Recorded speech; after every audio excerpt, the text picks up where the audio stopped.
It's Barry Spence again. Listen, you guys were looking for some benchmarks before, and one of the most useful pieces of information that I've been used is fairly recent. It comes from SAHO, as a matter of fact, commissioned by Susan before she left her employment. It's called Building Bridges, and it quantifies the facilitators' evaluations from the Representative Workforce Program for the last several years. And I'm going to read some of this into the record because I think it's very important. 78.68% indicated that myths or misconceptions were discussed. 93.5% rated the facilitator's level of knowledge as good or excellent. 93% rated the facilitator's organization and presentation skills as good or excellent. 92.5% rated the facilitator's skills in a group or courage participation as good or excellent. 91.5% rated the facilitator created a productive learning environment as good or excellent. And this goes on, and I'm going to go through all these too, as a matter of fact. 90% rated the facilitator provided relevant examples as good or excellent. 83.7% indicated they would recommend the training to others. That's 83.7% recommended the training to others. 72% placed above average or high importance on the training. 75.6% indicated their level of interest in the training was above average or high. What other evaluations has SAHO done that even come close to this, as a matter of fact? And I would challenge the provincial government to get up here and tell us, where has this project failed? Because hard evidence indicates that it's exactly the opposite. And I'm astounded that this government actually got a Minister of First Nation and Métis Relations, which was actually worse than the NDP administration. So thanks for that. Now, I want to throw this email in that came in from our internet audience. I want to thank you and Eber for putting this forum together. I'd especially like to thank Wayne for his words, work, and inspiration. I'm a graduate of the Saskatchewan Indian Federated College. I'm now a member of the Communications, Energy, and Paperworkers Union and serve on the Aboriginal Subcommittee. We have a representative workforce agreement, but it has been years since we have made any improvements in our collective agreement. There are union members who care deeply about these issues, and we work diligently to keep pushing for change. I am alarmed at these developments and hope we can show the funders that our interests are theirs. It comes from Don Wren, and I think he is, well, his SaskTel, yeah, I guess that's a SaskTel address, so he works at SaskTel. And there's one other that I'll just acknowledge briefly. It was a question that came in on the email. Could we get copies of the presentations? And the simple answer is yes, if I have an email address.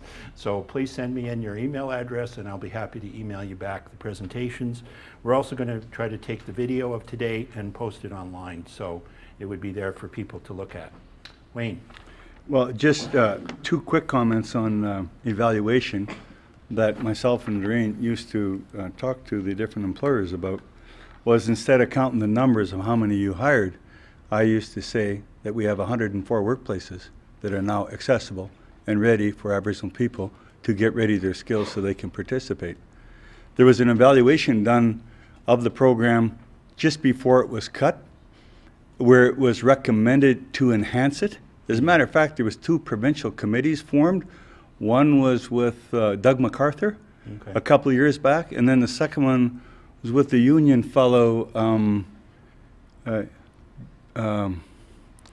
he had gray hair, Bill, he was a mediator. I'll think of his name, but both of those committees recommended that the representative workforce be the key principle in public policy, and they were both ignored. In that report, though, in both the reports, it was identified that the program and the strategy of representative workforce for being hired, jobs were coming out at less than $2,000 per job. So it was very cost effective, less than $2,000. I think the old ARDA agreement was $35,000 was the benchmark that they used.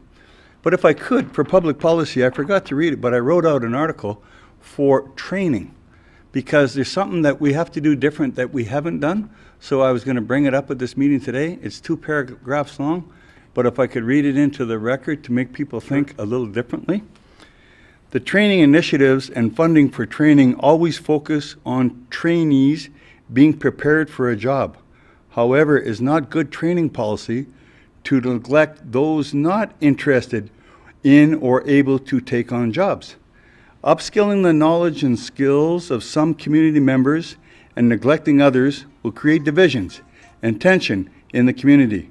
To develop a healthy community, all community members who wish to be included should be included in the training plan. Those not seeking employment may need some different training, but all of them could benefit from learning to read, write, and do basic math. Parents can only support their children's schooling if they have literacy skills needed to understand their children's schooling and to support the efforts of their school. Senior community elders and elected leaders can do a better job of leading if they are literate. Training for all community members will strengthen the social and cultural fabric of the community. Creating a community environment where some are literate and others are not will create class structures in the community. Since schooling, labor, activity, and income are closely linked, the whole community needs to be part of the upskilling process.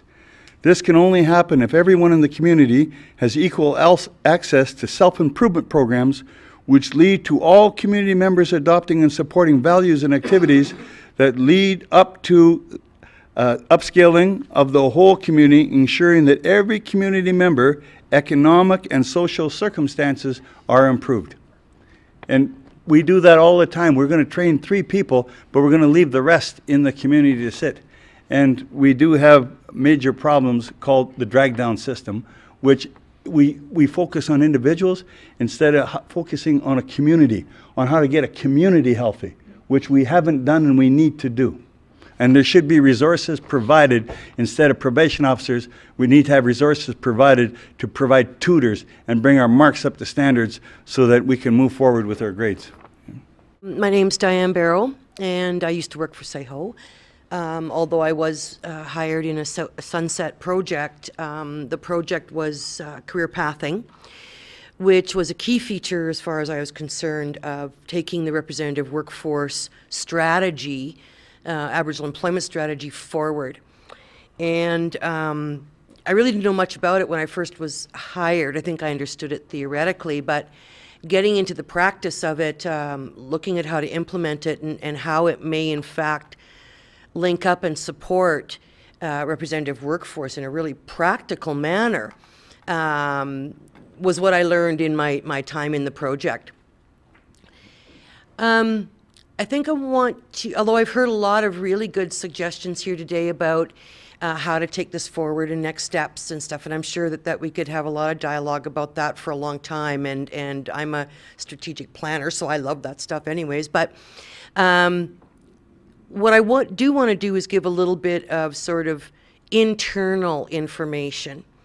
Nothing that could, even if I was still employed, get me fired, I don't think, but it doesn't matter now. I'm working somewhere else. Gossip? No? It's just, no, it's not gossip, it's a true story.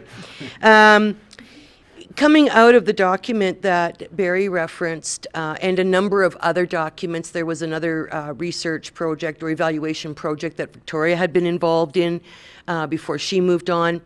There was the ministerial mandates coming down for a 10-year Aboriginal employment strategy in the health sector. There was a number of these other evaluation or research things that went on. I mean, Patient First and the whole section on Aboriginal health and wellness, and that it wasn't just health and wellness of the clients of the health system, but also how important it is to have the same face looking back at you, to have that kind of environment, workplace environment. Culturally safe, yeah. Based on all these things and many, many more that way too boring to list, we started looking at, okay, so maybe it's time to take a look at representative workforce. Let's do like a post-mortem kind of thing. Let's look at what we've achieved. Let's look at what was done. What are the best practices? All that sort of stuff.